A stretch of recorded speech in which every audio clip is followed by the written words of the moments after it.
All right, so welcome everybody to the first Q Simulator podcast, where we wait for the game to match us up against players that aren't even the same rank bracket as us. So I'm your host, MicrowaveGaming. I'm your host, GameAddict. Everybody welcome GameAddict. He's going to be here forever because we are best buddies. And today we're going to be delving into some of the thoughts on Operation Health and a few other things. So grab your popcorn and watch as the timer ticks away. And we hope you guys enjoy the show. And with that, let's go ahead and get started. So GameAddict, we have Operation Health just being announced to. We have the new Hibana that's coming out. I guess they did this whole giant dev complexity thing. And I'm quite excited for it. But what are your thoughts on Operation Health being introduced so late into the game? So it's been, what, a year and a half since the game's been released? What, December 2015, I believe? Yeah, and, coming up on 2. Yeah, and so they're just now giving us the fixes that I know I have. I've been a huge advocate of getting the game fixed, stopping the progression.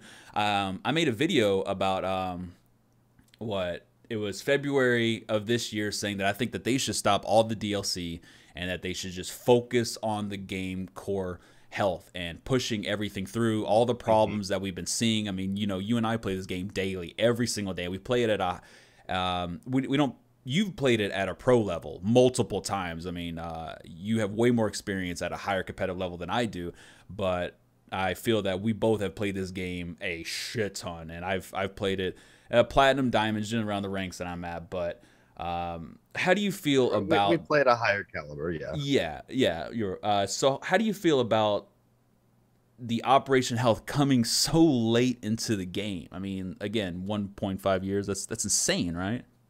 What do you think? Yeah, about that?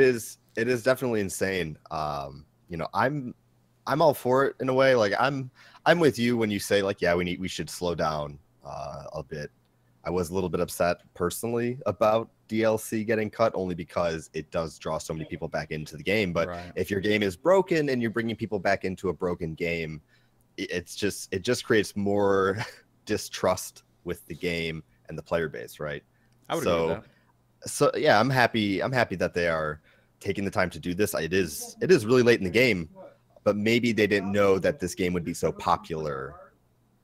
And so they kind of had to wait to see how long this business model would play out. Is it going to be feasible? Are people buying our skins, our DLCs, our elite skins?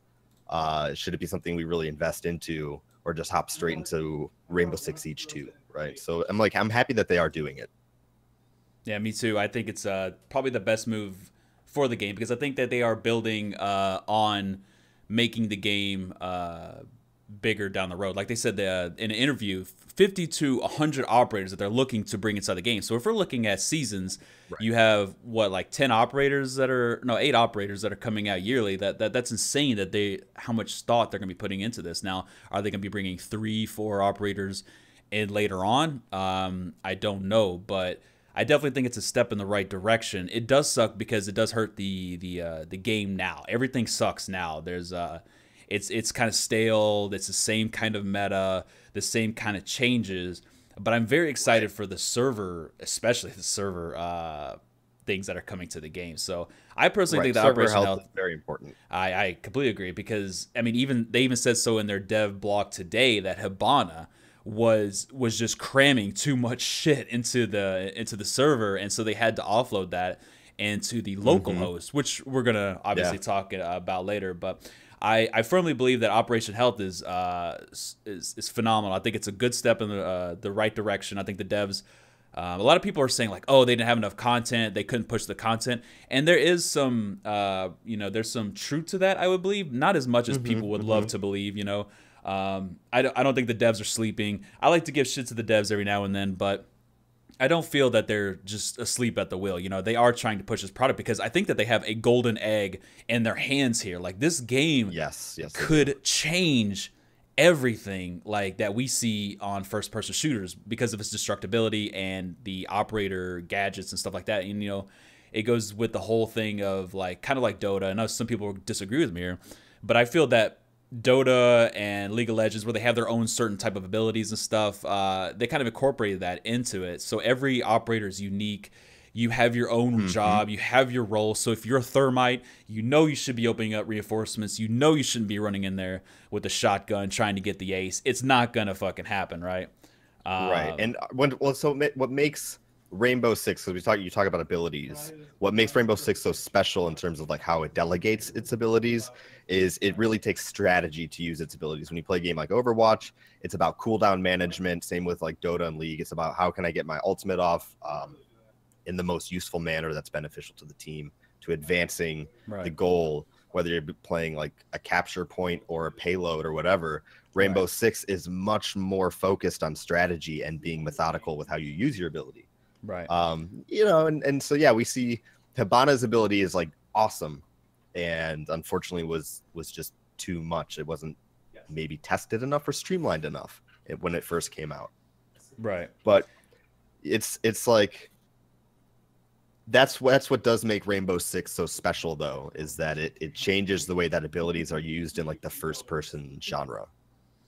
And going back to what we talked about, the operator, like it's your specific job. Like if you're playing a thermite or a thatcher, you don't do that job, well then your team is definitely fucked in a certain way. Like you have to redo everything, and it's team focused. So you can't have people that go in there and get aces, you know, 1v5s. It doesn't happen that much, but most of the time you're pushing the objective, you're getting it done, and you're doing it as a team, as a solid team.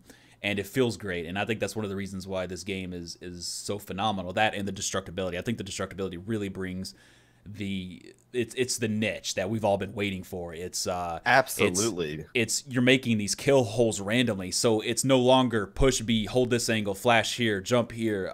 It's literally like walk into here, okay.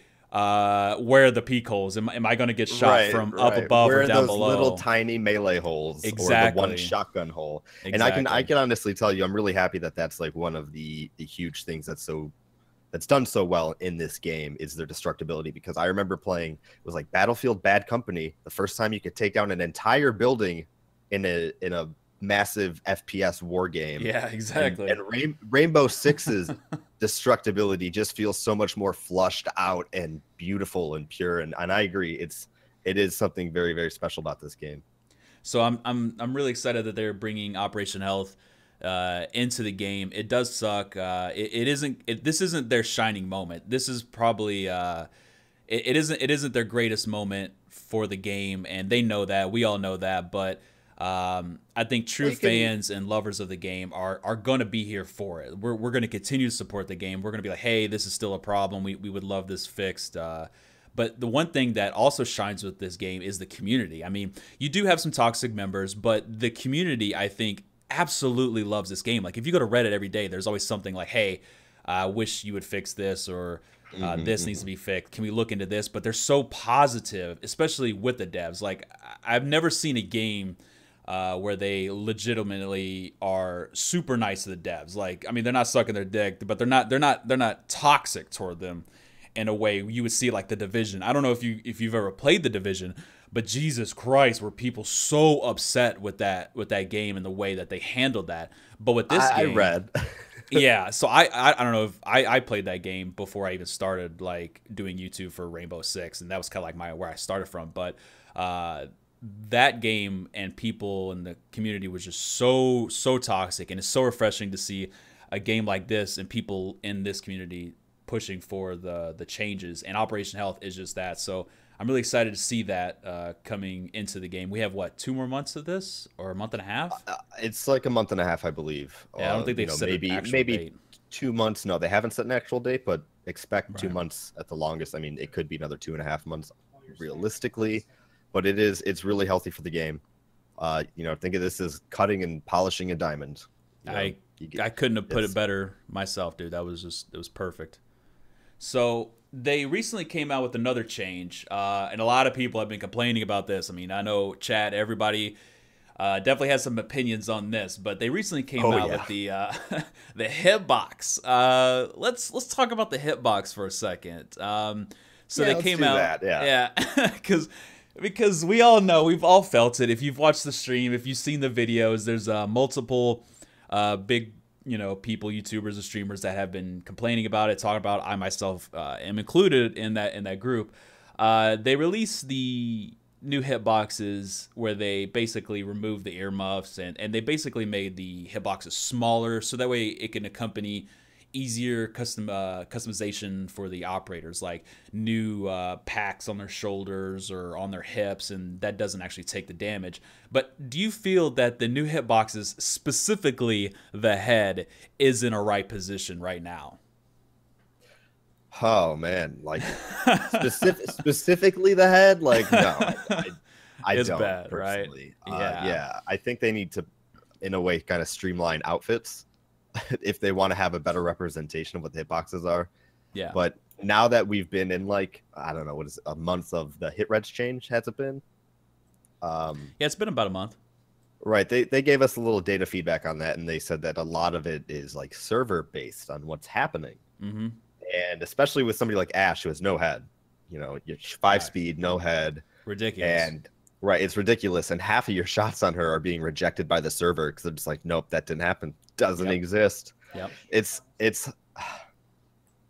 really annoying. disheartening. Right. It's really annoying. It's really disheartening because with this update to the hitbox, it's like, yeah, everything's gonna feel so much better. And it kind of did for the first week. I feel like I was under this placebo effect of playing where I was like, yeah, this feels good. I'm it's kind of like down that with this. But it's kind of like that every single patch. If you really think about it, the game feels perfect in the first month or so of it being released. But then it kind of like tapers off, and you're like, well, you know, it's not that great. Like it gets kind of worse. Like it does feel like Right. it degrades, and it might be just like you said, the placebo effect, right? But the hitboxes especially have been such a problem. I know specifically for me, and again, the Ash having no hitbox, and it's proven that Ash has the smallest hitbox period, but yet there's nothing to address it. And then you add on top of the fact that she's a 5-speed, Hibana herself, her hood is no longer included, right? So that I think that's a problem because her head is almost the same size as Ash's, but Yes, it is. you again, you add these 3 speeds where it's so much harder, and so you have these tiny hitboxes coupled with different speeds of operators. It's kind of difficult to keep your aim consistent, especially because you're fighting different speed operators. You have let's say Rook, for example, who has like one of the biggest hitboxes except for Montaigne. Right. Actually, Rook and Montaigne have the same exact hitboxes. That was proven.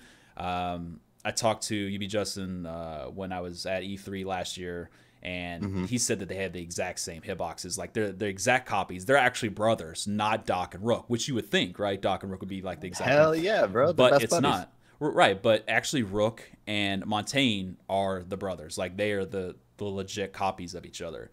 And let's say you're fighting an Ash and you're fighting a Doc. I know attackers and defenders, but there's a huge difference in which you would fight them. Yeah, you would always aim for the head, but the speed in which you would have to actually hit them with is completely different. So I think another problem with the game that just kind of came up to me now is the fact that there's 2 and 3 and 1 speed operators. I kind of would like to see something like maybe everybody's on the same level, like everybody is a 2-speed or something like that. I know that's been brought up by some of the bigger players of the game, like Kicks and some of the professional players, to keep it kind of equal, because again, your aiming is different. Every engagement is different no matter what. So, and then you add the smaller hitboxes, so it's like, why not just play Ash and Hibana and just screw everybody else? Which there's actually a valid point into just saying, nope, not going to pick a 3-speed. No reason for it. Or a 1-speed. Right. Sorry, 3 armor. Right. Right, 3 armor, right. yeah.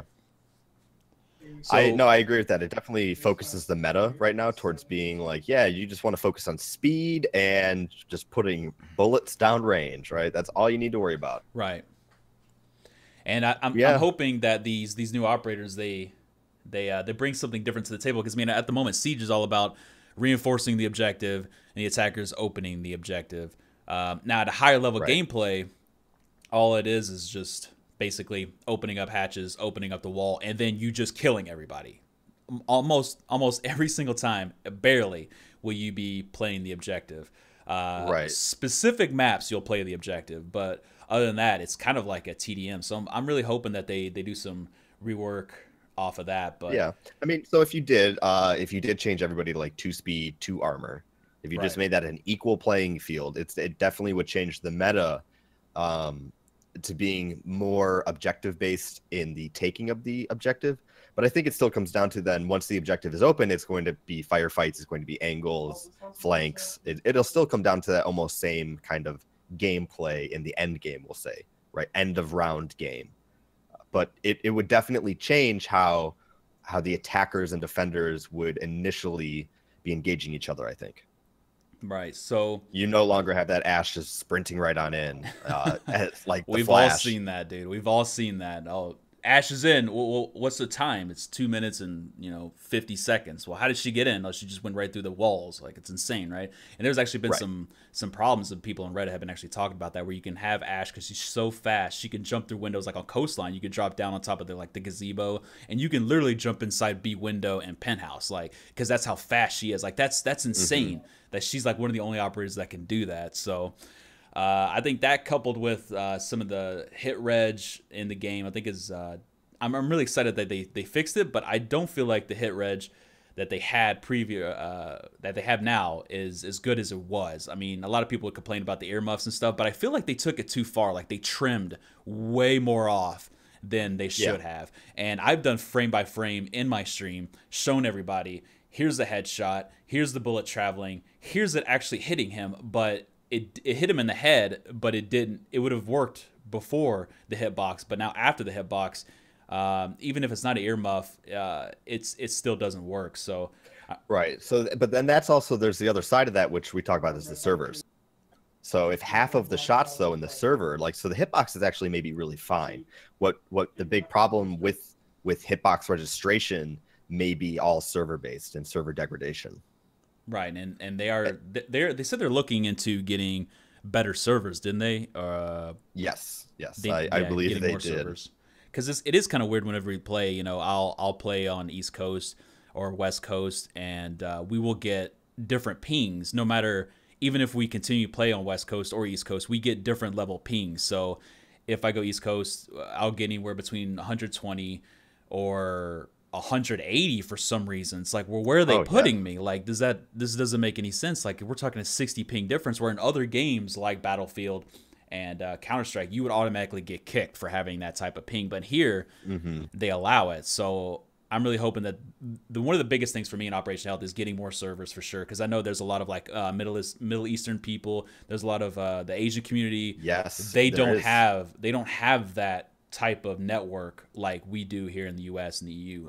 No, if they want to play even a casual game, a lot of them have 200 ping, and that's just because of their location. Yeah, and I understand, like, you want to play, we talk about this golden egg of a game. You want to play this awesome game, and you should be able to without being called a ping abuser. Even if it's just one data center in the Middle East, and the max ping degradation you would maybe see, I don't know, 120, 140, and it's not that bad then. Right. And like you said, you hit it right on the head. A lot of people want to play this game, and it's very unfortunate that they do have to switch servers. I mean, sometimes even at late at night, because you and I play at midnight West Coast, which is generally 2, 3 in the morning on East Coast. Even then, America, nobody's playing at that time. And then you add on top of the fact that we're playing platinums and diamonds, which even makes the pool even smaller. Sometimes we do have to. Sometimes we do have to go to EU to even get a game. I mean, this is called Queue Simulator. This whole podcast actually started with the thought of us talking about the game because we were in queue. We've been waiting in queue. What was the longest we ever waited? It was like 45 minutes. And that was just in one sitting. But I remember one time we sat here, we kept switching data centers trying to find a game, and it was over an hour and 30 minutes of us trying to find a game, which is just insane. So I think you hit it on the head. A lot of people do want to play this game. So hopefully they do bring more servers into different regions. I have no problem playing, against, every now and then you get your own high pingers and stuff. But I think the problem with me is when you couple the fact you have 280 ping plus an Ash, so you have somebody specifically ping abusing. Now, there's a difference between playing in a different country, and there's a difference between legit trying to rank up because you're going to be using that Ash at 280 ping, drop shotting on top of that Jaeger, because you're faster and you're using all this to your advantage. I think that's something that is definitely difficult to try to balance because, again, you got the ping and stuff. But it's definitely a problem with the game, Mhm. and I'm hoping that they bring more light to it. But Well, so that's when they talk about upgrading servers and hopefully creating more reliable servers, we would see better communication between what our computers see, our local server, and right, what we're hitting, right? So what everybody else, because we're also talking to 9 other computers and the server when we play. which is So hopefully crazy. when they upgrade these servers, they'll be more stable, they'll have a better connection, they'll be in more consistent locations rather than being like, Right. all right, so right now we're going to put you like in the ocean of the East Coast, and then now we're just going to put you in Maine. Which is insane. It bounces you around like crazy, you know. Like crazy, and there's no consistency. There is no consistency. So I'm hoping that the them bringing in servers will definitely help, especially broaden the game a little bit too. Because like I said, a lot of the people in Asia and the Middle East and Southeast Asia really want to participate and play in the game. But like I'm sure they have to wait. I know a lot of Brazilians come over to the American servers because there's just nobody playing, and you add again to the fact that you're playing against higher caliber people, platinum and diamond.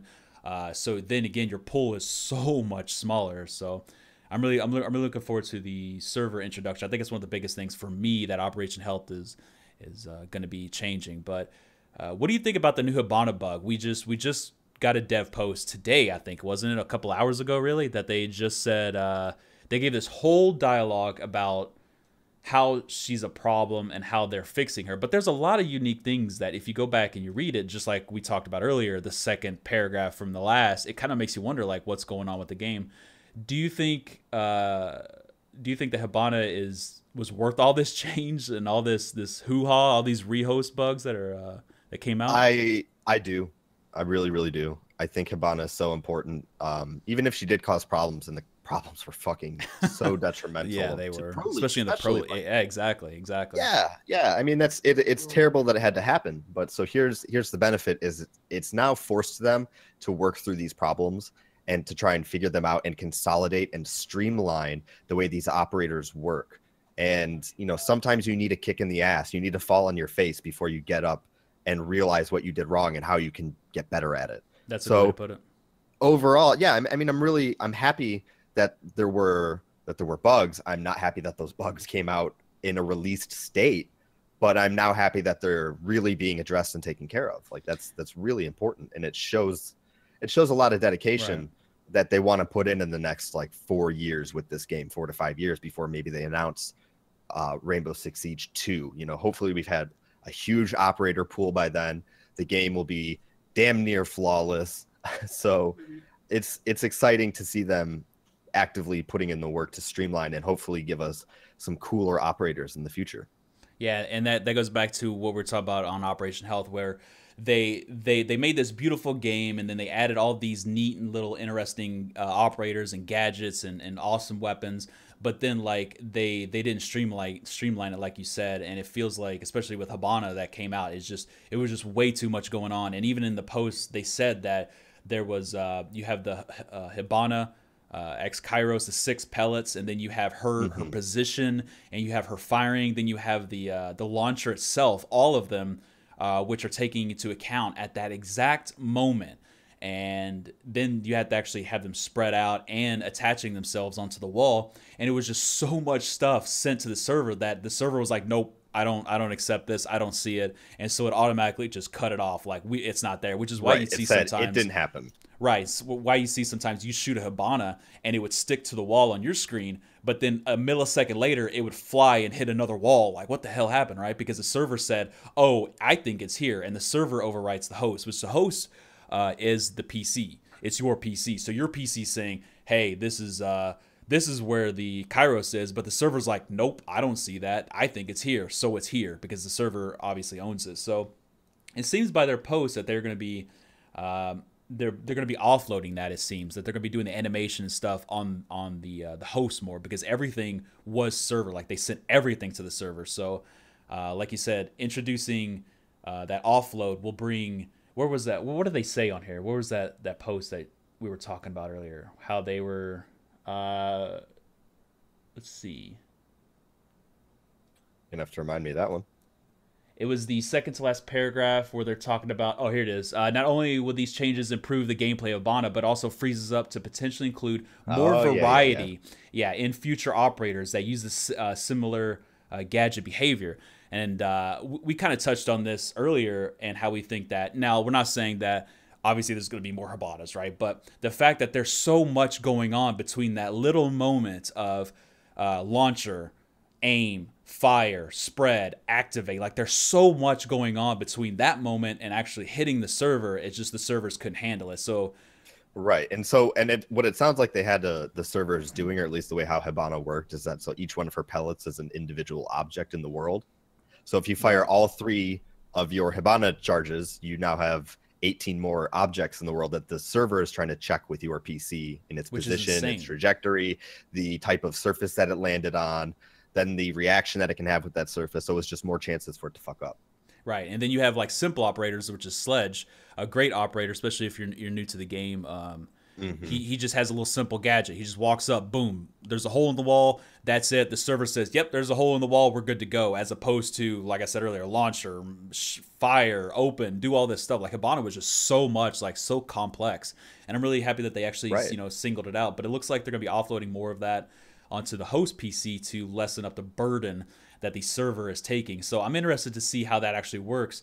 I know a lot of people were talking about how the bug happened more on low latency, which I find to be kind of weird. Like, how does that? I wonder how that works, because on the Brazilian, the Latin American Pro League, they actually had to restart like way more times than anybody else. Right. And we just had our Pro League a few weeks ago, and there wasn't that many, I don't think at all, Hibana bugs. Maybe there was one. I didn't catch it. I didn't see one, but they were playing at a higher latency, which I find weird. You would think that the higher latency, because they even call it out in the post, they're saying that there's a difference between the latency and the ping of the player that actually takes into account. So I find it weird that the lower the ping, especially because all the games in Latin America were LAN. Every single one was LAN. But it's so weird that maybe not every one of them, I'm pretty sure most of them were, but they had like 10 ping, regardless. And that they had so many Hibana bugs as opposed to the higher ping. I find that kind of weird that actually happened. I wonder how they address that. I don't see anything in the post, but it definitely seems like so again, I mean, that could be going with the quality of the server that they were on, and then talking about that all of those pellets were individual objects in the world, and maybe it was over checking too fast. I really couldn't tell you, man. Maybe it was just too fast. Yeah, because it says here in the post, the flow of information would sometimes be interrupted by extremely high latency. And I actually found it more whenever we're playing in EU, or I was playing on the East Coast, because my ping is shit because I live on the West Coast. I found it more problematic when I was playing on the West Coast. Going back and looking at some of my videos with Hibana and stuff like that, and some of my streams, I actually noticed that even when I had 60 ping, it was worse than it was when it was 180 ping or 120 ping. So it's just kind of weird how that all works. But I'm really excited that they actually talked about this, and I'm really excited that they're going to be bringing this. So I guess we have a new patch coming up, next Tuesday, I think it is. They're going to be releasing the patch notes on Monday, July the 10th. Looks like they're going to be seeing if there's going to be any of the major problems, like before they released 2.2.2.2 or 1 or whatever that is. Right. Basically so the next update that's coming out that should improve Hibana is 2.2.1.1, and then alpha packs will be coming in 2.2.2.2. So they're probably seeing if there's any problems now to get them nipped in the bud before they release the next major pack, which is the next patch. Sorry, not pack.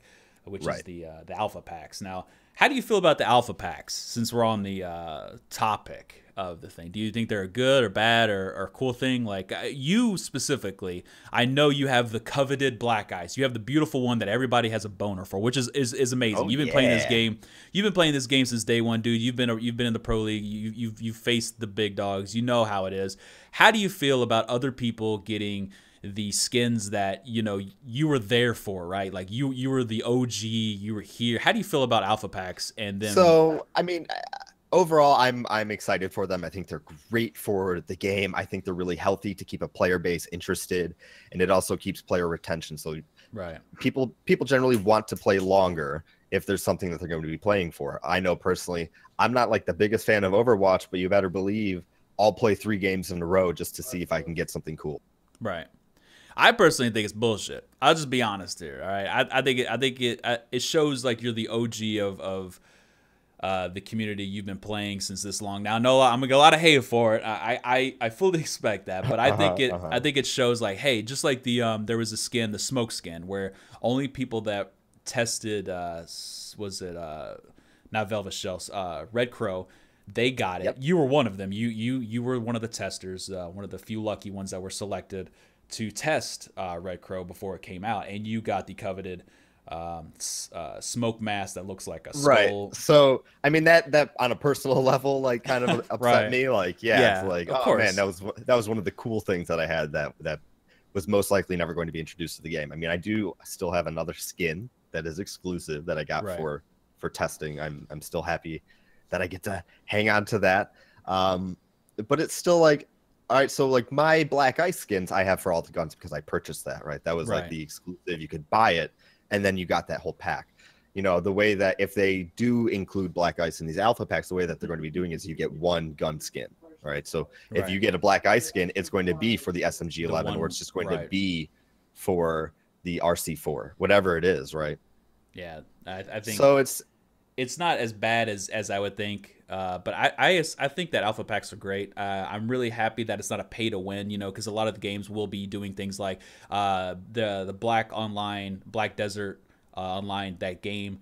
You could physically buy a cloak that covers up your name so people can't see your name when you're in PvP. And I'm really happy that Ubisoft isn't taking like that similar approach where you get these skins, you know, you pay $10 or whatever it is, these elite skins, and they give you some sort of edge, right, against the enemy. And I'm really excited. And I really think that Ubisoft did such a good job with that. And then the fact that only thing you can do with the alpha packs is renown. They're all renown based. You can't spend any money on them. And that's fantastic because it really shows them that they're not like money hungry. This is just something for the community, for everybody. And I think that's fantastic. I don't like the idea where you can get the older ones, like the OG ones, but you know, it is what it is. Everybody's gonna have their own certain opinion about that. But I think alpha packs are fantastic.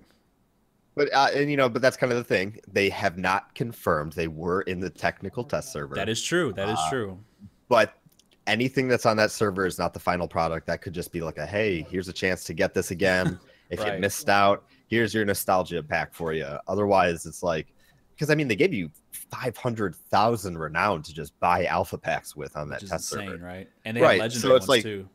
Exactly. So they really want you to find stuff. And I mean, when you look at what you have in your inventory right now, nothing has a real like grade on it. Yeah, the legendary skins that you buy have a grade. They're legendary. Spend money on them. But even stuff like Black Ice, it just says common. So right now we don't even know what the grading system will be for these OG skins, especially because there's some other OG skins that were kind of cool. Like we talked about the F2 skin, but which is the best skin in the game. I'm sorry, the F2 shark skin. I believe you can just buy that with renown now. Back in the day, you could only buy it with credits. Yeah, actual money. You had to drop physical cash to buy that. And I love that skin, dude. I kind of wish they would keep that model where you spent real life money, and that is kind of something weird that I don't like about that, where they like, okay, you spend real life money, you get this, and then a couple months later they're like, okay, now it's renown based. I haven't seen them do it lately for like the Capital skin or like the Tachanka skins, like the helmet, the shoot me in the face one. But I do like how they aren't making it a pay to win, and I think that's something that like a lot of games really need to focus on, because if they made this game a pay to win, I'm pretty sure it would die in a heartbeat. So I think the alpha packs are fantastic. Right. But another question I wanted to bring up is the technical test servers. That's been a big thing where the PC has been like a little guinea pig for the game. We've been this little testing, and what are your thoughts on them allowing us to be the guinea pig, the PC only, and unfortunately pushing that patch out to the console a few weeks later? Do you think that's a good thing or a bad thing? It's absolutely a good thing, and partially because it's really hard sometimes to push out the technical test servers on consoles, right? With the way that like Microsoft and Sony have things set up, it is a lot easier. You have a lot more freedom on PC because you can just give people stuff on PC. Like, here, test this for us. Let's make sure it works. It's so easy now. If it does work, boom, we can put it out in like 2 to 3 weeks, finalize it. We have all of our data. And consoles are just nice prepackaged PCs to enjoy your games on and now watch movies and TV. So if you can do it on a PC and you can finalize it on the PC quicker, it does become a lot easier, more streamlined, I think, to push out to console. So it is smarter to just keep it on PC, I think. Right. And I also find it interesting that the community they go full test mode, right? Because spoiler alert here, but we've somebody uncovered that the next map is going to be a theme park, right? Like, it's insane. Right, yeah. That I also, one of the things about Operation Hell, going back to when we first started, I'm really hoping that from here on out that they're all working with the same patch levels. I feel that looking back at their history, I feel that they're using different types of patches. Like let's say Dev A is working on patch 1.1 and Dev B is working on patch 0.9. They're both making fixes, but when they try to incorporate them, it also reverts some of the patches back. And we saw that. One of the biggest examples was the Montaigne revert, where they gave him immunity to C4s pretty much, right. And then like they took it back and they didn't mention it, and the community's like, why is Montaigne still dying to C4? What the fuck, bro? And they didn't even mention that. That wasn't even the patch notes, because I think that they weren't streamlined and working with everybody on the same level. You had Dev A working on a completely different patch, but he was fixing this, and then he incorporated and patched it over to the Dev B, and now everything's all out of whack. Like, okay, well, the Dev B didn't even have the Montaigne patch, but the Dev A did, but it didn't incorporate that. So I'm really hoping that the Operation Health, they bring in both. They make it one patch where everybody works at that level, because it seems like they're taking one step forward and 2 steps backwards when they're patching things. So hopefully with Operation Health, they do fix that. I don't know. Have you experienced anything like that, or any problems like that with the game since they've been patching that? I mean, like I said, the biggest example was Montaigne. Right. Well, I mean, the only thing really that seems like the 1 step forward, 2 steps back right now is hit reg, right, and hitboxes, and at least what it feels like. Right. But it seems that they are much more open on why they think it's happening this time. It's not something that they're trying to hide and just gonna kind of shadow revert. They're saying like, hey, we've been looking at this data from when we released this patch. Seems that shit's kind of fucked up on server side, so we're gonna really be investigating that. Like, right. Oh, cool. You're being very transparent when you're like that, instead of just going like, well, oh man, this kind of didn't work. Let's just pull it right back real quick. Like, just don't say nothing, right?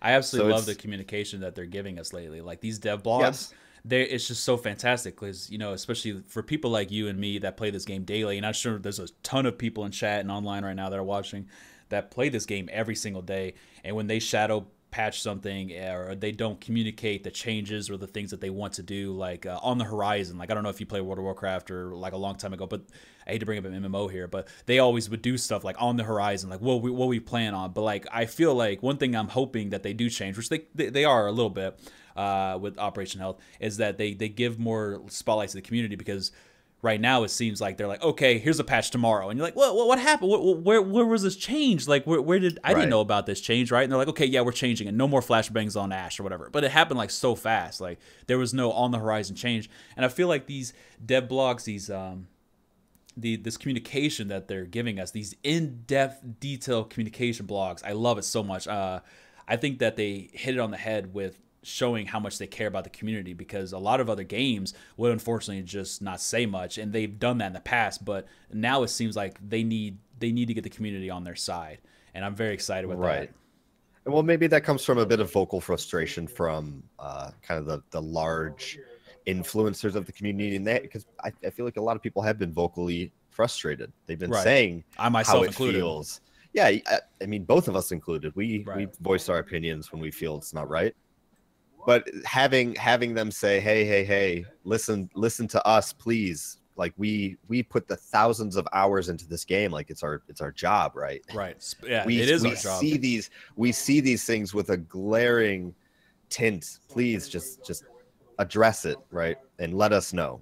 And it seems like they're finally taking that into account. Before, it felt like it was more like what the community wanted as a whole. Mm-hmm. What does Reddit want? What does the forums want? Not really what do the guys who who see this on a daily, hourly basis, what Right. could be wrong with the game.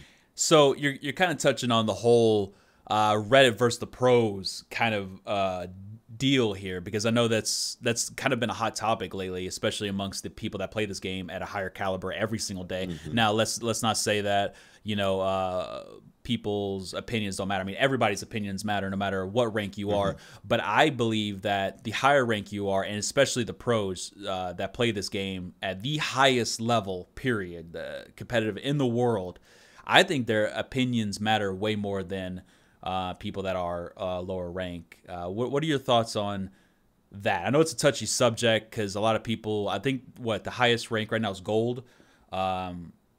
So what are your thoughts on the pro league players being the end all, if you will, on some of the changes that are happening? Do you think that's a good thing, or do you think that the community, the many, outweigh the voices of the few? Does that make sense? Yeah, it does make sense. And I mean, it's a very split matter, because it's objective based on how you have to look at that. I mean, you do have the pros who basically do set the meta for how the game works, right? I mean, these guys are the guys who are spending hours in a lobby with only themselves, finding the best ways to attack and defend sites, and what is the best way to do it, what's the most efficient way to do it, and then if not, what's the best way to retake or to hold something. So it's like these guys definitely see everything on a micro level, whereas the community kind of sees it on this macro level. They see things on a broad scale. They may not play as much because they get more frustrated. Right. Yeah. Right. So they want to see things on just like that snap judgment. We should change this because this doesn't work for us. Right. Why the fuck does Blackbeard have 1,000 HP? Which they're completely right. I mean, Blackbeard is the problem in the game. Even still, he's still a problem. Like, right. Your voices are not going on deaf ears. Like True. Your grievances and frustrations are completely valid, and it's something that I think we shouldn't decide on who's right or who's wrong. We should just look at, so when the pros say like these small things are wrong, these things are okay. So yeah, Blackbeard seems like he has a lot of HP. He's really not. Like, it's not that bad. What is bad is there's a slight bug with his shield, right? That's what's bad. That's that micro that we see. Whereas the large scale player base thinks that he has too much health. The high tiered players see that I can break that shield pretty easily, but my headshots aren't registering after I break that shield. Right, so especially with Blackbeard, actually talking about the hit reg and the server issues, the pings. There was recently a video that was investigated by a player named Gordy. He's a good friend of mine. We played with him a bunch. He actually broke down the Blackbeard. I don't want to rant so much about Blackbeard here, because we could probably go on for like hours about this, because the debate is so huge on whether or not. He's a great example to bring up something like this. Exactly. Well, he found out that no matter how many times you shoot at his shield, there is a split second to where he is absorbing all the damage, even when the shield breaks. It breaks, shatters, and then he's still eating it because the server still thinks that there's a window there protecting his face, but there's not, you know? So that brings up what we talked about earlier, and where they need to bring these issues now in Operation Health and get these servers fixed. Because, I mean, with Blackbeard absorbing one headshot and then absorbing multiple ones, even though he has no shield there, it's just insane to me. Like, it even happens in the pro. You can actually break it down, put it in, you know, 0.25% speed, and you will actually see the shield break and shatter, but he's still absorbing the shots. And it's just insane, because that's kind of overpowered, especially with the server thing. So if you have a higher ping, you can even use that to your advantage, which is insane to me. So right, the server will think you have a shield covering your face for a longer event time, essentially. That's insane. That's just, it boggles my mind that they took the time to actually test that. I know he put like hours into it, and, you know, good on him for doing that. But man, Blackbeard is just such a weird operator, man. Like, going into what I believe the game is all about reinforcing the objective, breaching the objective, and aiming for headshots because they're one-hit kills. And then they build this operator that legitimately stops one of the core aspects of the game, which is headshots. I mean, you should always be aiming for the head. Pros always aim for the head, which is why Doc isn't used that much. Or no, not Doc. Rook isn't used that much. He is used, but he's actually taken a seat back. He's fallen.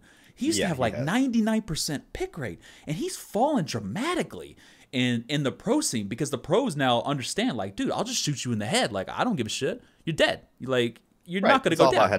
It's all about headshots, right? And then they build this operator. We're like, we're not going to let you get shot in the head. Even if it stops one bullet, I find that I find that kind of weird. And I know some of the pros are really vocal about how they hate Blackbeard, and the community is like, oh, keep nerfing Blackbeard like it's this meme thing, right? But Right. Yeah, it definitely is. I definitely, I don't know. I think Blackbeard is definitely an odd operator. I mean, we could probably go on about a whole podcast about this, man. True. But, I mean, but so at the same time, like when you look at how these, I'm just saying, in defense of Blackbeard and how that operator is set up, in terms of how these character-based games, these MOBA kind of core-based games where people have abilities and what their certain ability does, there generally is somebody in, whether you're going to play a shooter version like Overwatch, you can bring people back to life, you can be a Mercy, you can be a healer, or you can play a MOBA, you can play a Dota, and there's a guy who can absolutely escape death. I mean, they are overpowered in a way, but we don't see these people generally having 100% pick rates in any genre. And same with Blackbeard. I mean, he's not 100%.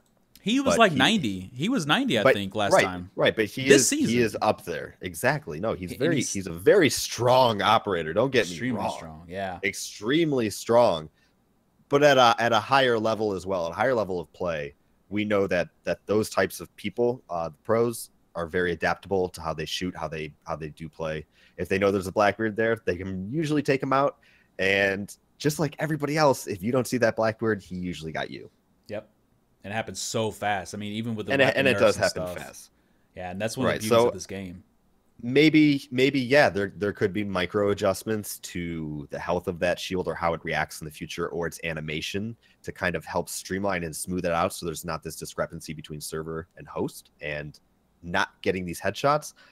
You know, maybe this is more Operation Health stuff. It won't be hopefully Operation Health when they're fixing it, but just something they're going to micro patch in the future that they can streamline. Well, I think some of the pros would definitely like to see Blackbeard removed from the game. I don't think that's ever going to happen. I, for once, would love to have Blackbeard removed just because he ruins the essence of the game to me as a player. You know, I definitely don't like it. I think he changes the game dramatically. You know, don't peek Blackbeard. It's fine, but I just think it's weird that they build an operator that can't get headshotted, but the whole game is around headshots. So I don't know. I think that's weird. I really wish that they would listen to the pros more. But I you know, like I said, everybody's opinion matters, especially when you go to Reddit and you have somebody that upvotes like 3,000 for a change. It's insane how much the community supports this game, whether it be a pro, whether it be you're Joe Schmo, you just want to have fun and rank, you want to have a good time. Everybody's opinions matter, and I do like how they are listening to everybody, you know, Reddit themselves.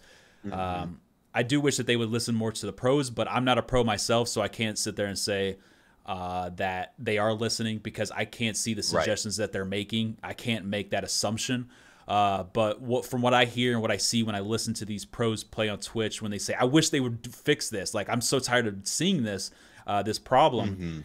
And you would hear them rant about, like, they need to fix this so much. Like, another big topic, we touched on it earlier, was the 2-speed. Like, that's been kind of like the big thing, like a little tsunami kind of under the water that some of the pros have been, like, complaining about. They want to see an even playing field with speeds. Now, I'm not saying all of them, but most of the high-level streamers have been talking about that, trying to get that fixed. So I'm kind of curious to see what Ubisoft is going to be doing with the pros versus the Joe Schmoes kind of thing with the community, because again, the community does drive the game, right? This is our game, right?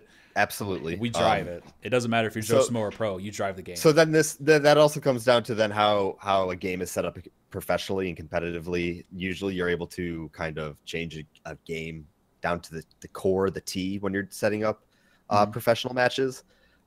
This game, kind of, they didn't think it'd be as big. I don't think as much thought wasn't put into it in the beginning.